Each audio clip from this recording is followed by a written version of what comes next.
Udhëheqës të 47 vendeve u mblodhen për të 7-ën herë në kuadër të Komunitetit Politik Evropian.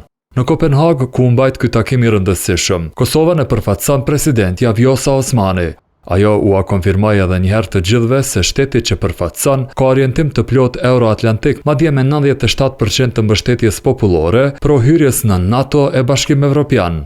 Osmani ftoi liderët evropian që të tregojnë qëndrueshmëri në përballje me agresorët e diktatorët. Këto dy epitete ajo tha se i kanë presidenti rus Vladimir Putin dhe aleati i tij serb Aleksandar Vučić.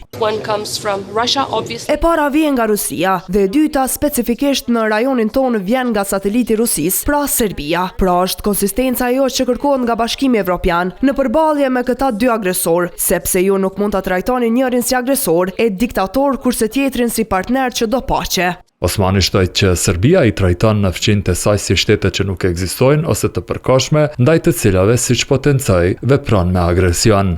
Ajo kujtoi se para një jave Kosova shënoi 2 vjetorin e aktit të agresionit të një grupi paramilitarësh serb në Banjskë, ku u vra rështeri policor Afrim Bunjaku.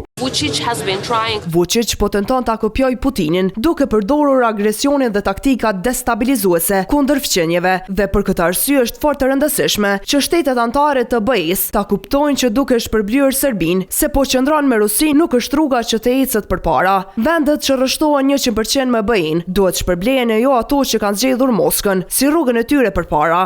Shefja shtetit tha se do punoj fort që të bindë secilin shtet antar të BE-s se Kosova nuk është barë, por kontribuese në sigurinë e stabilitetin e Unionit. Një gazetar danez pyeti Osmani për marrëveshjen e burgjeve me Danimarkën, duke thënë nëse kjo është pranim i kriminalëve nga shteti evropian.